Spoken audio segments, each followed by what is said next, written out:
Recently, I visited the University of Oregon and I got to go to their Black Cultural Center and present for Black History Month. And while I was there, I noticed that there's not a lot of Black folks in Oregon, and I wanted to know why. The history is racist as hell. Back in 1844, when chattel slavery was still legal in the United States, new states started to figure out, hey, we're a new state, we have all this stolen land, how should we deal with the issue of slavery? And then there started to be free states, states that didn't have enslavement, and states that were slave states, or states that had slavery. But what Oregon decided to do when it became a territory and then a state was to ban Black people entirely. And the way this has been taught has been so racist and inaccurate. Basically, it's been made to seem like the white people who were in Oregon, who were founding the state, were so benevolent that instead of having families be torn apart over the issue of enslavement and the moral quandary that it is, we should just ban Black people for their own good.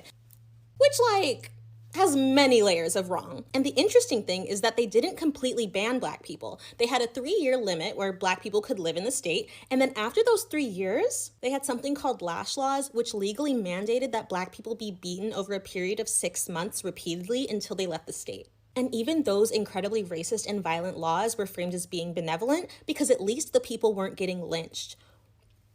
And researching or learning about something like that is a type of thing that makes you just take aback and rewrite your entire keynote speech, which is what I did. So I completely threw out my other speech on Black history and decided to make one very specific to the state of Oregon, the racist history behind the lash laws and these different restrictions going back to 1844, the displacement of Native Americans, white privilege, and so many other conversations. I think it went pretty well, but it also made me think about the fact that it all started with me just thinking, there's not a lot of Black people that I'm seeing in Oregon. Why is that? And so now I know and you know, and that's fantastic, but it also made me think about the fact that we should be looking into more things that we just take for granted. No, your neighborhood isn't mostly white just because that's how it ended up. It's usually because of racism and segregation. So I hope it encourages you to look a little deeper into your history and know it's not still Black History Month, but that's something that should be celebrated and acknowledged year-round.